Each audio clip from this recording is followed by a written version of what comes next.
चलो देखो, बोला है सरकार की कौन सी शाखा कानून और नीतियों को लागू करने के लिए जिम्मेदार है? कार्यकारिणी। ठीक है, कार्यकारिणी जो होता है ये कानून और नीतियों को लागू करने के लिए जिम्मेदार होती है। शाखा कानून को बनाती है। ठीक है, तो इसमें तीन गो है। ठीक है, तीन गो चीजें हैं। जैसे इसमें क्या है, तीन गो चीजें, एक है विधायिका, एक है कार्यपालिका और एक है न्यायपालिका। तो विधायिका क्या करती है? कानून को तैयार करती है। कानून को बनाने का काम कौन करता है? विधायिका। लागू करवाने का काम बनाता कौन है? विधायिका। और लागू करवाने का काम किसका है? कार्यपालिका का, लागू करवाता है। ठीक है, तो एक कार्यकारिणी क्या करता है? नीतियों को लागू करवाता है। आगे बढ़े। माउंट सेंट हेलेंस ने स्थित एक सक्रिय स्ट्रेटो ज्वालामुखी, सक्रिय स्ट्रेटो ज्वालामुखी है, कहां पर है? संयुक्त राज्य अमेरिका। ठीक है, अमेरिका में, अमेरिका में है माउंट सेंट हेलेंस। ये तो ऐसे ही लग रहा है कि अमेरिका जैसा नाम लग रहा है ना, साउंट हेलेंस। ठीक है, सेंट हेलेंस। नेक्स्ट, खाद्य अपशिष्ट सूचकांक, खाद्य अपशिष्ट सूचकांक रिपोर्ट 2024 हाल ही में समाचारों में रही, इसके किसके द्वारा जारी किया गया है? विश्व स्वास्थ्य संगठन, खाद्य और कृषि संगठन, विश्व बैंक, संयुक्त राष्ट्र पर्यावरण कार्यक्रम। संयुक्त राष्ट्र पर्यावरण कार्यक्रम, डी नंबर के द्वारा, संयुक्त राष्ट्र पर्यावरण कार्यक्रम के द्वारा हाल ही में रिपोर्ट जारी किया गया है। समाचारों में रहा है कि खाद्य अपशिष्ट सूचकांक रिपोर्ट 2024।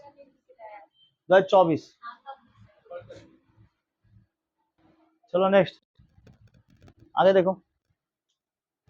टाइम्स पावर आइकन 2024 दिखाई दे रहा हो? Times power icon 2024।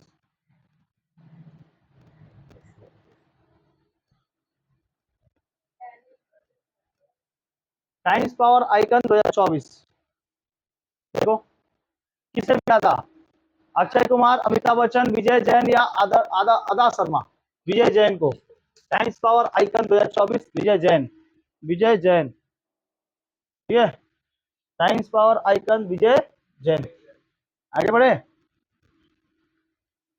कोशिकीय श्वसन में ऑक्सीजन की वास्तविक भूमिका क्या है? यह ग्लूकोज का विश्लेषण करता है, यह ईटीसी में इलेक्ट्रॉनों का अंतिम स्वीकर्ता है, यह माइटोकॉन्ड्रिया को सक्रिय करता है, यह एंजाइम को उत्तेजित करता है। यह ईटीसी में इलेक्ट्रॉनों का अंतिम सक्रियता है, माइटोकॉन्ड्रिया को सक्रिय नहीं करता हो। माइटोकॉन्ड्रिया ऑलरेडी सक्रिय है, क्योंकि माइटोकॉन्ड्रिया के अंदर एटीपी निर्माण हो जाता है। 38 एटीपी निर्माण होने के कारण 1 ग्राम ग्लूकोज बन जाता है। माइटोकॉन्ड्रिया के आंतरिक दीवारों को क्या कहते हैं? क्रिस्टी कहते हैं। इसके अंदर क्या चलता है? क्रेब्स साइकिल चलता है। शायद ना आप लोग को क्रेब्स साइकिल चलता है। और क्रेब्स साइकिल चलने के कारण क्या बनता है? 38 एटीपी बनता है।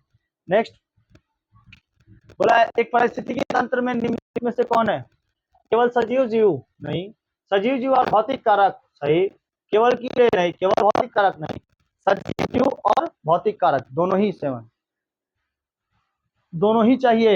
एक पारिस्थितिकी तंत्र में निम्नलिखित शामिल हैं, सजीव जीव और भौतिक कारक दोनों। ठीक है, नेक्स्ट, निम्नलिखित में से किस तत्व में अत्यधिक अधिकतम परमाणु त्रिज्या है? परमाणु त्रिज्या किसमें? सोडियम में 17 को रहता है, 1711। ठीक है, सोडियम में सबसे ज्यादा रहता है 1711। नेक्स्ट, भारत में किस पंचवर्षीय योजना के अंतर्गत नीली क्रांति का प्रारंभ किया गया था? नीली क्रांति किसके द्वारा प्रारंभ किया गया था? नीली क्रांति सातवीं, आठवीं नहीं, सातवीं पंचवर्षीय योजना नीली क्रांति। किससे संबंधित है नीली क्रांति? मछली से। ठीक है, आज पीली क्रांति तेलहन, और सफेद क्रांति दूध, हरित क्रांति गेहूं। ठीक है, नेक्स्ट, संविधान के किस संशोधन ने, जब जब अकाल पड़ा था ना, तो उस समय क्रांतियां बहुत सारी हुई, उसमें से तेलहन की तो को पीली क्रांति दे दी गई थी। मतलब चेंजेबल लाया जाए, बहुत सारे खाद्य पदार्थ सड़ जा रहे हैं, जिस कारण इसको चेंज किया जाए, इसलिए क्रांति लाई गई थी। क्यों कहते हैं पीली क्रांति, सफेद क्रांति? संविधान के किस संशोधन, इसका आंसर हो गया ना, प्रीवियस का आंसर कितना नंबर था? ये कितना नंबर था? 8। 9 नंबर देखो, संविधान के किस संशोधन ने वस्तु एवं सेवा कर जीएसटी पेश किया? जीएसटी जीएसटी किसने पेश किया था? 101वां संशोधन 2016, जीएसटी इसी समय पारित हुआ था 2016 में, जब क्या हुआ था? नोटबंदी के बाद 101। संविधान संशोधन अधिनियम 2016। चुनाव आयोग के सदस्य में डैश शामिल है? केवल मुख्य निर्वाचन आयुक्त, एक मुख्य निर्वाचन आयुक्त, तीन निर्वाचक आयुक्त, एक मुख्य निर्वाचक आयुक्त और दो निर्वाचन आयुक्त, एक मुख्य निर्वाचन आयुक्त और एक निर्वाचन आयुक्त। कौन होगा? एक मुख्य निर्वाचन आयुक्त और दो निर्वाचन आयुक्त होते हैं। चुनाव आयोग के सदस्यों में एक मुख्य निर्वाचन होता है और दो को होते हैं निर्वाचन। केवल मुख्य निर्वाचन का मतलब है कि वो मेन हिस्सा होगा जो वोटिंग को काउंटिंग करने का काम करेगा और रिजल्ट बताने का काम करेगा, और ये लोग वोटिंग लेंगे, दिलवाएंगे। ठीक है, तो दो चुनाव निर्वाचन आयोग होते हैं। अनुच्छेद 324 में आता है ये वाला। ठीक है, निम्नलिखित में से किस नदी बेसिन क्षेत्रफल की दृष्टि से सबसे बड़ी है? कावेरी, महानदी, नर्मदा या ताप्ती? सबसे बड़ी महानदी। ठीक है, सबसे बड़ी नदी बेसिन क्षेत्रफल की दृष्टि से सबसे बड़ी नदी बेसिन महानदी का है। समझ गया? गंगा का बेसिन तो उत्तरी, यहाँ सब कहाँ दिया है? दक्षिण भारत का है। ताप्ती नदी बेसिन का क्षेत्रफल कितना है? 14,000। पहले गंगा था, अब ज्यादा है। किसका है अब बेसिन? महानदी का हो गया, इतना बड़ा है, जो 5 राज्यों में फैला हुआ है। महानदी का उद्गम छत्तीसगढ़ के धमतरी जिले में फरसिया गांव के पास से होता है। इसकी मुख्य सहायक नदियां सियोनाथ, बहुत ज्यादा पूछता है ये वाला, सियोनाथ, हसदेव, मांड, ईव, ओप, तेल और जोक, ये सब क्या है? इसका सहायक नदी है, मुख्य सहायक नदी। चलिए, ठीक है। नर्मदा बेसिन जो है ये मध्य प्रदेश के गुजरात, महाराष्ट्र और छत्तीसगढ़ राज्यों में लगभग 98,776 वर्ग किलोमीटर फैला हुआ है। और नर्मदा नदी की लंबाई कितनी है? 1312। अमरकंटक के निकट मैकाल श्रेणी से निकलता है। मैकाल पर्वत है, मैकाला पर्वत उधरी से निकलता है। ठीक है, नेक्स्ट। भारत के उपराष्ट्रपति को देश की वर्दी के लिए चुना जाता है। कितनी अवधि के लिए? राष्ट्रपति को 5, ये तो पढ़ाए हैं, राष्ट्रपति को 5 के लिए। ठीक है, राष्ट्रपति कहां से चालू होता है? अनुच्छेद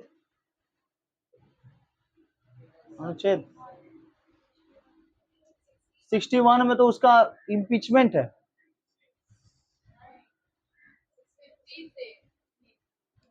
भाग बताओ, भागों की संख्या 22। 1 से 4 तक भाग 1, भाग 2 कहाँ? 5 से 11, अब भाग 3 12 से 35 और 36 से लेकर 51 तक, भाग 4, भाग 5 में तो आता है राष्ट्रपति 52 से कहाँ तक? 61 तक। इम्पीचमेंट में होता है ना, 61 में क्या होता है? इम्पीचमेंट, महाभियोग। नेक्स्ट। किस आयु के बच्चों को किसी कारखाने, खदानों, खतरनाक कार्यों में नियुक्ति की प्रतिबंधित किया गया है? किस आयु के बच्चे तक का? 14 वर्ष तक का। पढ़ाए थे, ये याद करिए। खतरनाक कामों से आप इसको नहीं दे सकते, पढ़ाए थे ना। 23 और 24, 23 और 24, अनुच्छेद 23-24 क्या कहता है?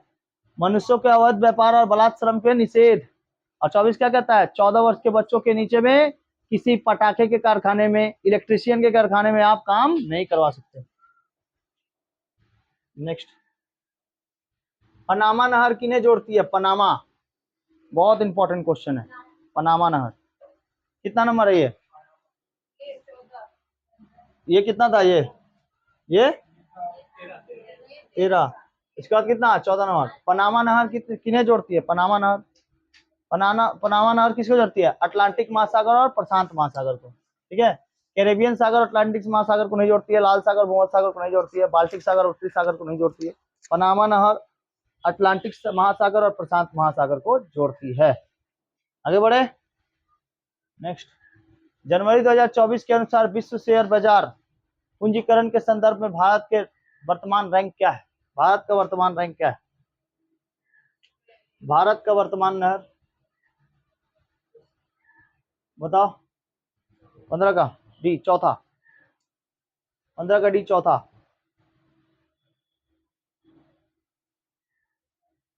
हांगकांग को पीछे छोड़कर ये पूंजीकरण में आगे बढ़ा है, शेयर बाजार में। हांगकांग पहले था चौथा नंबर पे, अब वो 5वां नंबर पे जाके हम लोग चौथे नंबर पर आ गए, भारत। राजीव गांधी खेल रत्न स्थापना पुरस्कार की स्थापना किस वर्ष की गई थी? 1991, 92, 89, 90, 97, 98, 95, 96, 91, 92, 91, 92 राजीव गांधी खेल रत्न पुरस्कार। ठीक है, नेक्स्ट। किस स्थान को धम्म और संघ के जन्मस्थली के रूप में जाना जाता है? धम्म और संघ, सारनाथ, ये बौद्ध धर्म का है। सारनाथ, कुशीनगर, ठीक है, इन सब जगहों को बौद्ध और धम्म नीति का कहा जाता है, बौद्ध और धम्म नीति, सारनाथ, ठीक है। बोध गया, गौतम बुद्ध ने वहां पर सबसे पहले क्या लिया था? शिक्षा लिया था। काशी में भी, कुशीनगर में, कुशीनारा लिखा है ना, कुशीनगर होगा, कुशीनगर में, सारनाथ में उन्होंने पहला उपदेश दिया था अपना, ठीक है, जहाँ पे धम्म नीतियों को अपनाया था। चक्रवर्ती राजगोपालचारी ने निम्नलिखित में से किस राज्य में नमक सत्याग्रह का नेतृत्व किया था? नमक सत्याग्रह, तमिलनाडु, नमक सत्याग्रह चक्रवर्ती राजगोपालचारी, तमिलनाडु, ठीक है, तमिलनाडु में किया था चक्रवर्ती राजगोपालचारी, नमक सत्याग्रह तमिलनाडु से। और नमक सत्याग्रह गांधी जी, दांडी, ठीक है, दांडी यात्रा। किसी खाद्य श्रृंखला में क्रमिक रूप से उच्च स्तर पर एक जीव विष टॉक्सिन की सांद्रता है, टॉक्सिन की सांद्रता जैव आवर्धन है, जैव आवर्धन, टॉक्सिन जिसमें मिलता है ना, जैव आवर्धन खाद्य श्रृंखला में उत्तरोत्तर उच्च स्तर पर एक जीवसीय टॉक्सिन की सांद्रता होती है, जैव आवर्धन। मतलब किसी में देखते हो कीड़े मकोड़े पड़ जाते हैं तो उसमें दिया जाता है क्या चीज? टॉक्सिन दिया जाता है, हाँ, क्या रहता है? यूरिया पोटास दिया जाता है, तो जैव आवर्धन। योजना आयोग की स्थापना कब की गई थी? योजना आयोग 1950, योजना आयोग 1950, योजना आयोग बनाई गई थी 1950 में, ठीक है। 1947 में हम लोग का देश आजाद, 2019 में पुलवामा, सन 2000 में छत्तीसगढ़ से मध्य प्रदेश, बिहार से झारखंड अलग हुआ था, ठीक है, उत्तर प्रदेश से उत्तराखंड सन 2000। नेक्स्ट, निम्नलिखित में से कौन सा भारतीय संविधान के अनुसार स्वतंत्रता के अधिकार के अंतर्गत शामिल नहीं है? भारत के पूरे क्षेत्र में स्वतंत्र रूप से घूमना, संगठन या संघों का गठन करना, यह है। अपने पसंदीदा धर्म को बढ़ावा देना, भाषण और अभिव्यक्ति की स्वतंत्रता है, आप भाषण दे सकते हैं। 19 में कहता है ना, आर्टिकल 19 के 1-2 में कहता है पूरे राष्ट्रों में घूम सकते हैं। 19 का 4 कहता है संगठन या संघों को बना सकते हैं, जरूर बना सकते हैं। 19 का 6 भाषण और अभिव्यक्ति देते हैं। 19 का 1 जहां बनता है, लेकिन अपने पसंदीदा धर्मों को बढ़ावा नहीं दे सकते, ये गलत है। लेकिन आज भारत में ऐसे ही हो रहा है ना, भारत में अपने पसंदीदा धर्मों को बढ़ावा दिया जा रहा है। आप हमारे धर्म को चॉइस करिए, हमारे धर्म को चॉइस करिए। हिंदू और मुसलमान में ही केवल हो रहा है, सिख, ईसाई और बौद्ध ये लोग एकदम चुपचाप से बैठे हैं। ईसाई लोग तो अपना बोल देता है कि भाई आप हमारे धर्मों को मत लीजिए, हमारे कंसल्टेंसियों को ले लीजिए, मतलब कि हम जो बता रहे हैं ना आपको वही शिक्षा सर्वोपरि है, वही ले लीजिए। तो वो लोग ना अपना थोप देता है, कल्चर थोप देता है, कल्चर, वो अपने कल्चर को अपनाता है ना कि धर्म को देता है, ठीक है। ईसाई अपना कल्चर देता है, कल्चर, और हम लोग अपने उसको कल्चर को अपनाए हैं, वेस्टर्न कल्चर अपनाए है ना। भारतीय संस्कृति को धीरे धीरे हम लोग भूलते चले जा रहे हैं, वेस्टर्न कल्चर को अपनाते जाते हैं। तो कौन सा होगा? अपने पसंदीदा धर्मों को बढ़ावा देना नहीं है, ठीक है। आगे बढ़े। पर्यावरण के अजैविक घटक का एक उदाहरण है, पर्यावरण के अजैविक घटक का एक उदाहरण है वायु, अजैविक घटक वायु, ठीक है, अजैविक घटक वायु। वनस्पति में तो बहुत सारे जैविक घटक है, वनस्पति में पेड़ पौधे भी आते हैं, ठीक है, जंगल झाड़ भी आते हैं, वनस्पतियों में आते हैं। पशु में बड़े जानवर, छोटे जानवर, जैसे हाथी, बड़े जानवर, छोटे जानवरों में बिलाई, ये सब क्या है? जैविक घटक के एक उदाहरण। लेकिन वायु जो है वो अजैविक घटक का उदाहरण है, ठीक है। वायु हमें दिखाई नहीं देती, और साथ साथ ऊपर से बहुत सारे इसमें क्या है, वायु के अंदर बहुत सारे गैसेस भी मिले हुए हैं, इसके कारण अजैविक घटक का एक उदाहरण। कौन सा देश भारत के साथ सबसे लंबी सीमा साझा करता है? बोलो तो इसमें से सबसे लंबी कौन सी होगी? बांग्लादेश, सही तो बोली थी, बांग्लादेश से तो एकदम पूरा घूर के आता है। चीन कहाँ से हो जाएगा? चीन तो छोटा सा करता है, खाली अरुणाचल प्रदेश से लेकर उत्तराखंड तक उसी ना बीच में है, और कहाँ है? बांग्लादेश को पूरा उधर घूरा हुआ है, म्यांमार की साइड से पूरा घूरा है कि नहीं, त्रिपुरा भी लगता है उसके साथ, असम, मेघालय, सब सारी चीजें इधर तो पूरा पूर्वी घाटे लगता है, पूर्वी घाट जो है भारत का, इधर पूर्वी घाट ये तो पूरा लगता है बांग्लादेश, बड़ा है सबसे।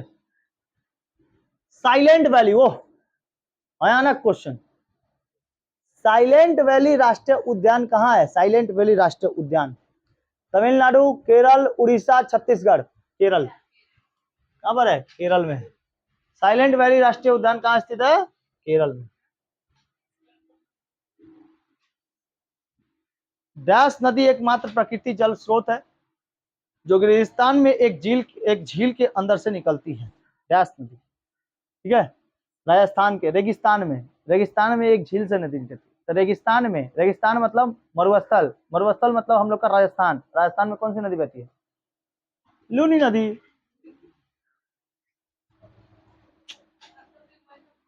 लूनी नदी बहती है, तीस्ता, गंगा, काली, लूनी, लूनी नदी एक झील के अंदर से निकलती है, बैकाल झील में। भारत की कौन सी नदी बंगाल की खाड़ी में गिरती है? कौन सी नदी बंगाल की खाड़ी में गिरती है? माही नदी नहीं गिरती है, नर्मदा नदी नहीं गिरती है, ताप्ती नदी नहीं गिरती, गोदावरी नदी गिरती है। कौन सी नदी? गोदावरी नदी महाराष्ट्र से निकलती है, त्र्यंबकेश्वर पहाड़ से, त्र्यंबकेश्वर पर्वत से निकलती है, और ये त्र्यंबकेश्वर पर्वत से निकलते हुए दक्षिण गंगा में बहती है, इसलिए इसको दक्षिण गंगा भी कहते हैं। ये भारत की दूसरी सबसे बड़ी लंबी नदी है, सबसे लंबी नदी है, दूसरी सबसे लंबी, 1465, ठीक है। कितना मीटर है? Kilometre, 1465 kilometre, 1465 kilometre. कहाँ से निकलती है? महाराष्ट्र के त्र्यंबकेश्वर पहाड़ से निकलती है, ठीक है। महाराष्ट्र में एक जगह है नासिक, नासिक में ही है त्र्यंबकेश्वर पहाड़। त्र्यंबकेश्वर पर्वत से हम अपने आंखों से देखे हैं गोदावरी नदी निकलते हुए, मतलब गए थे देखने के लिए। हाँ, उधर ही है त्र्यंबकेश्वर नदी, भगवान का है, भगवान शिव का है, ठीक है। 12 ज्योतिर्लिंगों में से एक है त्र्यंबकेश्वर। जैसे केदारनाथ है ना, केदारनाथ, बैद्यनाथ, वैसे त्र्यंबकेश्वर भी है 12 ज्योतिर्लिंगों में से।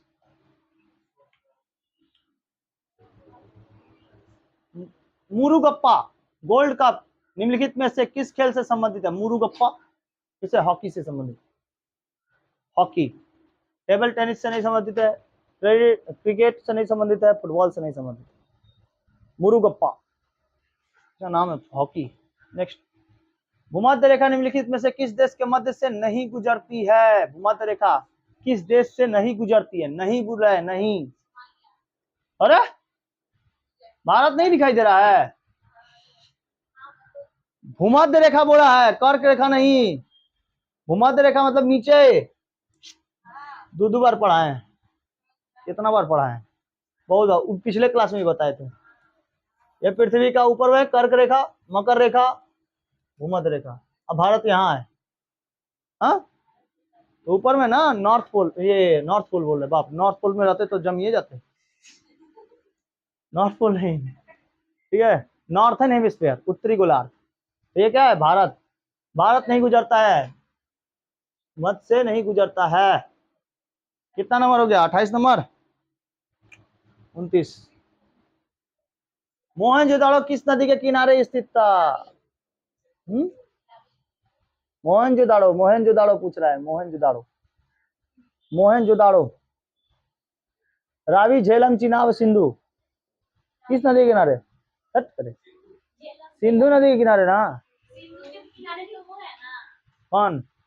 सिंधु सभ्यता, हड़प्पा। हड़प्पा ही के अंदर आता है ना सबसे बड़ा शहर मोहनजोदाड़ो। मोहनजोदाड़ो सिंधु नदी के सामने था। नहीं पढ़ा है? मोहनजोदाड़ो जो था, लोथल, कालीबंगन, चंदहुदड़ो, बताइए। देख, sum equal to add, sum equal to add, क्या याद रखेंगे? Sum equal to add. Sutkagen Dor, Manda, Alamgirpur, Daimabad, ठीक है। तो ये क्या थे? ये सिंधु घाटी सभ्यता के 4 गो हिस्से थे जहां जहां ये फैले हुए थे, ऐसे लगभग फैले थे ना, ठीक है। तो उसी में था एगो कौन सा? सिंधु नदी। तो सिंधु नदी के किनारे बसा हुआ था मोहनजोदाड़ो। यहाँ पर सबसे ज्यादा बड़े बड़े क्या बोले, मृतकों के टीले कहते हैं इसको। यहाँ पे ईंट भी मिले हैं, यहाँ पर 2 तल्ला मकान भी मिला है, कांसे की मूर्ति मिली है, बड़ा स्नानागार मिला है, स्विमिंग पूल, बड़ा अन्नागार मिला है, ठीक है, मूर्ति पूजा मिली है, मातृदेवी की मूर्ति मिली है। मोहनजोदाड़ो की खोज किसने किया था? रखाल दास बनर्जी। ये स्नानागार सबसे बड़ा प्रमुख स्नानागार मोहनजोदाड़ो। सबसे बड़ा प्रमुख मोहनजोदाड़ो। ठीक है,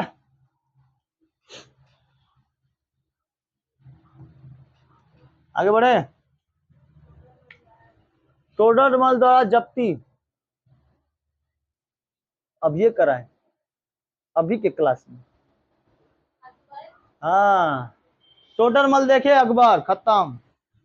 टोडरमल कैसे देखे बस खत्म। वो किस मुगल सम्राट के वित्त मंत्री थे? अब ये कराए ना वित्त मंत्री। नहीं, इतना देरी लगता है? देखते ही अकबर, बस खत्म, रैपिड फायर। सविनय अवज्ञा आंदोलन किस शुरू किया गया था? 1930। सविनय अवज्ञा आंदोलन 1930। नहीं पढ़ाए हैं? भूल गई, एक साल के अंदर, एक को साल नहीं हुआ, इसी साल पढ़ाए थे। क्या है? हाँ, सविनय अवज्ञा आंदोलन 1942 में भारत छोड़ो आंदोलन, 1928 में डांडी मार्च और 1914 में प्रथम विश्व युद्ध की शुरुआत। 1914 से 18 प्रथम विश्व युद्ध, 1928 डांडी, 1942 भारत छोड़ो आंदोलन और 1919 रौलट एक्ट, जलियांवाला बाग हत्याकांड।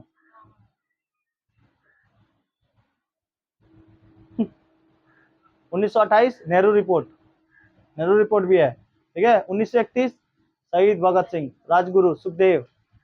1942 भारत छोड़ो आंदोलन, 1945 यूएनओ। ठीक है, यूएनओ की स्थापना हुई थी 1945 में। सुभाष चंद्र बोस की मृत्यु 1945 में। हिरोशिमा नागासाकी पर बम 1945 में जापान ने सरेंडर किया। 1943 में आईएनए की स्थापना। 1943 में सुभाष चंद्र बोस किससे मिलने जाते हैं? हिटलर से, जर्मनी। ठीक है, जापान गिफ्ट 1943। नेक्स्ट, 7वें हिंद महासागर सम्मेलन के मेजबान के रूप में कौन सा देश कार्यरत था?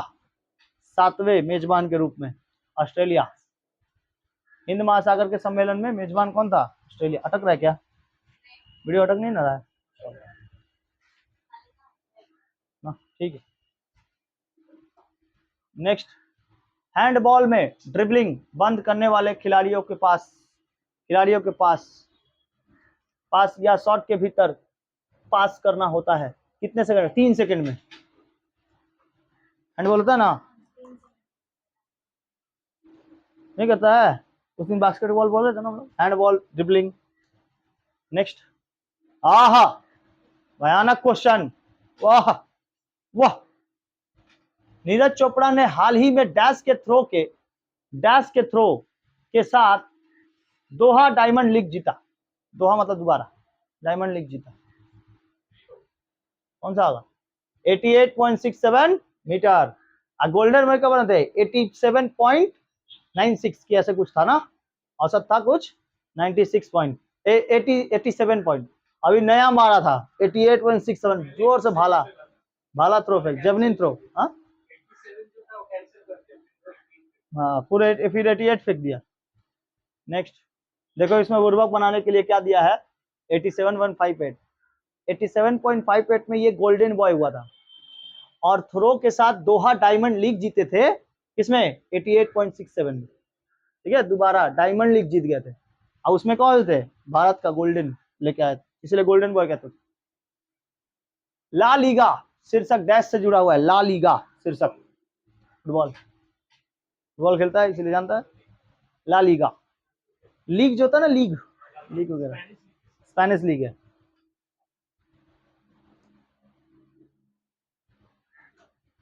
राइडर कप किस खेल से संबंधित है? राइडर कप गोल्फ से संबंधित। राइडर कप किससे? गोल्फ। ठीक है, नेक्स्ट, निम्नलिखित में से कौन पूर्वी घाट का सर्वोच्च शिखर है? कोलरी बेटा पूर्वी घाट का, अनाईमुड़ी, महेंद्रगिरी, डोडा बेटा। महेंद्रगिरी। अनाईमुड़ी नहीं है, कोलरी बेटा नहीं है, अनाईमुड़ी, अन्नामुड़ी कहाँ पर है? अन्नामुड़ी है तुम्हारा नीलगिरी पर्वतों का, ठीक है, अन्नामुड़ी। डोडो बेटा नीलगिरी पर्वत में है, लेकिन पश्चिमी घाट में है तुम्हारा सर्वोच्च शिखर महेंद्रगिरी, ठीक है।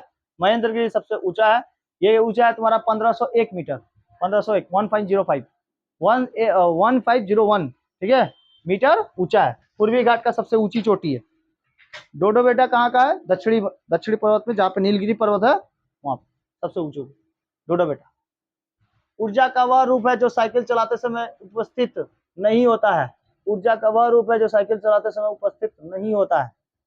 ऊर्जा का वह रूप, रासायनिक ऊर्जा नहीं, उष्मा ऊर्जा उतरती है, यांत्रिक ऊर्जा पैर हाथ ये सब लगता है, और साथ साथ गति ऊर्जा, गति तो होती है साइकिल, लेकिन रासायनिक ऊर्जा तो नहीं होती है, केमिकल रिएक्शन तो कोई नहीं होता है, केमिकल एनर्जी।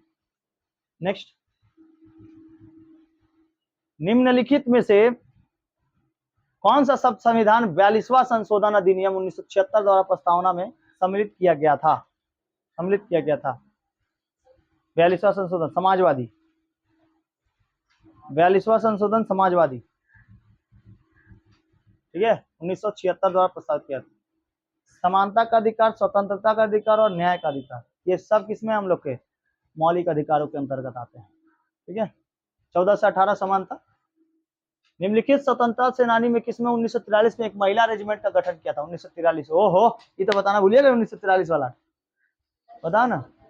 हाँ, लक्ष्मी स्वामीनाथन, सुभाष चंद्र बोस, क्या बोला है? महिला रेजिमेंट का गठन किया था, महिला रेजिमेंट, महिला रेजिमेंट करे।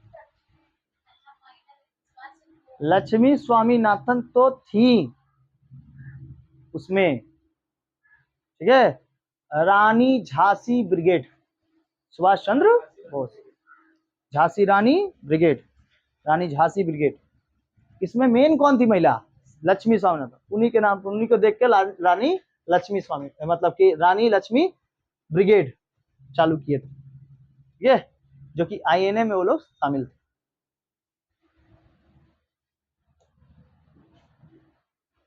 दूसरी जैन संगीति कहाँ आयोजित थी? स्टार कर लेना इसको। दूसरी जैन संगीति पाटलिपुत्र। अरे वल्लभी, पाटलिपुत्र नहीं यार, क्या होगा? वल्लभी, ठीक है, वल्लभी होगा, छुपा गया उसमें पाटलिपुत्र में। कौन होगा? वल्लभी। वल्लभी में हुआ था दूसरी जैन संगीति। पहला हुआ था वैशाली, तीसरा हुआ तीसरा हुआ था राजगीर, और चौथा हुआ था कहाँ पे? पाटलिपुत्र। नेक्स्ट, पर्यावरण डैश अधिनियम कब लागू किया गया था? अच्छा, इसका हम लोग एक बार कंफर्म कर लेते हैं। पहली संगीति देखो, पहली हुई थी कहाँ पर? पाटलिपुत्र। चौथी बता दिए थे ना। पहली कहाँ होती?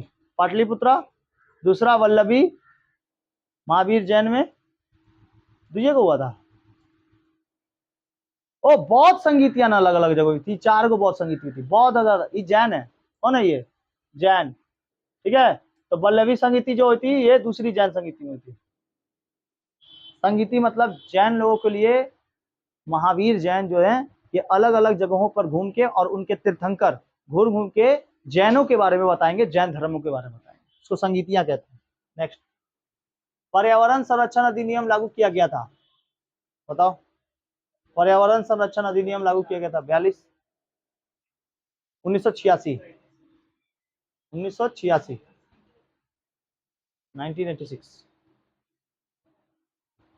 अल्बर्ट शब्द का प्रयोग निम्नलिखित में से किस खेल में किया जाता है? अल्बर्ट शब्द, गोल्फ। गोल्फ से ज्यादा क्वेश्चन है।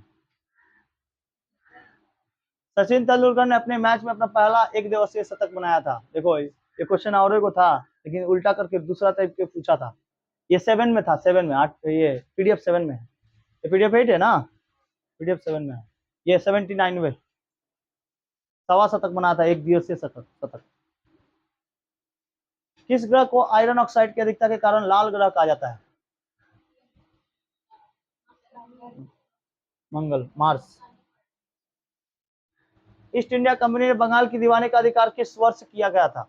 East India company 1765। East India company 1757 में आया था, प्लासी का युद्ध, जिसमें भारत में ये बंगाल में कब्जा किया था, और 1764 में बक्सर का युद्ध, जो कि पूरे भारत पे कब्जा कर लिया, और 1765 में हमारा दीवानी ले लिया। ठीक है, बंगाल, बिहार और उड़ीसा। भारत और श्रीलंका को डैश द्वारा विभाजित किया गया। किससे किया गया? पाक जलरंभू मध्य। भारत और श्रीलंका के बीच में क्या है? पाक जलरंभू मध्य, पाक स्ट्रीट, इंग्लिश में कहते हैं पाक स्ट्रीट। नेक्स्ट, भारतीय संविधान के भाग 4A द्वारा कितने मौलिक कर्तव्य प्रदान किए गए हैं? 4A के द्वारा कितने मौलिक कर्तव्य? 11 मौलिक कर्तव्य प्रदान किए गए हैं। मतलब सरकार के प्रति हम लोग का कुछ मौलिक कर्तव्य बनता है, अपने देश के प्रति हम लोग का कुछ मौलिक कर्तव्य बनता है, वही बात। मैकमोहन लाइन एक ऐसी रेखा है जो चीन और किस भारत राज्य को अलग करती है? बताओ। सिक्किम, उत्तराखंड, अरुणाचल प्रदेश, जम्मू कश्मीर। जम्मू कश्मीर से कहाँ करेगा? अरुणाचल प्रदेश ना, सिक्किम को कहाँ से करेगा? सिक्किम तो ऊपर में है। मैकमोहन लाइन जम्मू कश्मीर, ये अरुणाचल प्रदेश को, अरुणाचल प्रदेश से एकदम साइड में, पटकोई बूम जहाँ पर है। ठीक है, नेक्स्ट, द्वितीय पंचवर्षीय योजना की अवधि कितनी थी? 56 से 61। D number. ठीक है, आज इतने रन 50 तो हो जाएगी।